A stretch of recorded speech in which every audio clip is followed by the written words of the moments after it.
Les fausses impressions se succèdent vite en foot.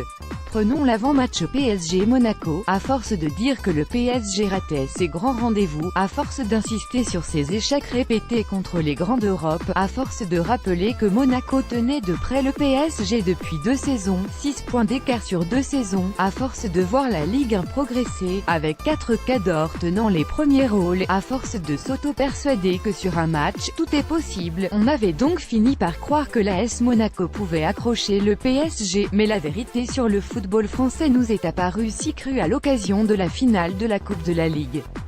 Pourtant, Jardim nous avait un peu prévenu avec une composition d'équipe résolument prudente, ajoutant Tielemans à la place de Jovetic. Pourtant, Emery nous avait vraiment alerté en alignant Draxler au milieu, ce qu'il n'avait même pas osé faire dans un match retour de Ligue des Champions avec 2 buts à remonter. Mais la vérité nue nous est apparue sous la forme d'un écart grandissant entre le PSG et son second, l'AS Monaco.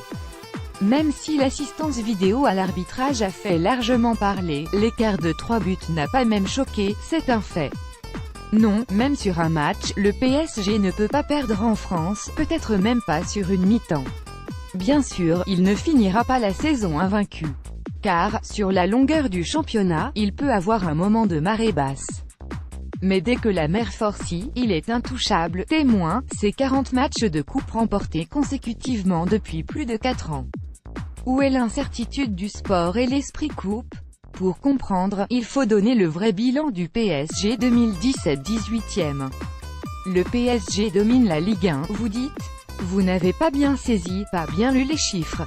Le vrai chiffre de la domination du PSG, ce n'est le nombre de points, ni même l'écart avec Monaco, mais bien les 10 points perdus cette saison. Vous avez bien lu, 10 points perdus, et si vous ajoutez les coupes et le trophée des champions, voilà le vrai bilan, voilà la réalité brute de la domination sans partage du PSG en France. En déduire quoi que ce soit sur ces freins européens n'a pas d'objet ici. Le sujet est bien l'avenir de notre Ligue 1. Revue des grands projets actuels, PSG, Monaco, Marseille, Lyon, et à venir, Nice, Bordeaux, puisqu'il faut oublier Lille, ou tellement déséquilibré à l'image de ce qui se voit partout en Europe, avec une vraie nuance en Angleterre, car il faut analyser plus loin encore. On l'a compris, le top 4 est une illusion. Le top 1, voilà la réalité.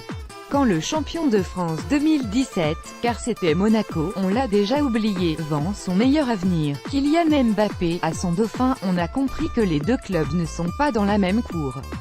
Puisqu'on a évoqué la balade du PSG en France, il faut en venir à son second, Monaco, 24 points perdus, dont 8 contre les autres membres du top 4. 16 points perdus seulement contre les petits, qui commencent au 5e, donc.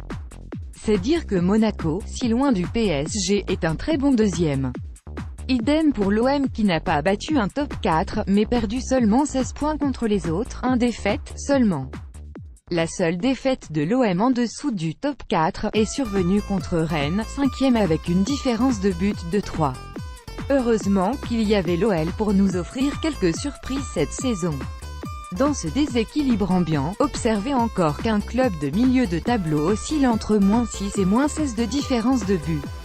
La LFP a déjà prévu un resserrement dans la distribution des droits TV, mais cela risque d'être largement insuffisant. Chiffrons cet accroissement immodéré des écarts en Ligue 1.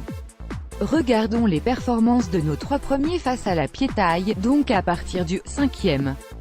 Clair, la probabilité de perdre des points pour un gros devient si faible en affrontant un mal classé. Monaco prend 2,36 points par match contre ses équipes.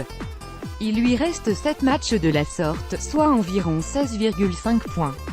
Plus un match au PSG qu'on va ici considérer perdu. L'ASM pourrait donc perdre 7 à 8 points dans cette fin de saison. Il faudrait donc un parcours quasi parfait à l'OM pour espérer donc dépasser Monaco. Quant à imaginer que l'OM et l'OL dépassent Monaco, là on navigue dans le pur fantasme. Philippe Doucet.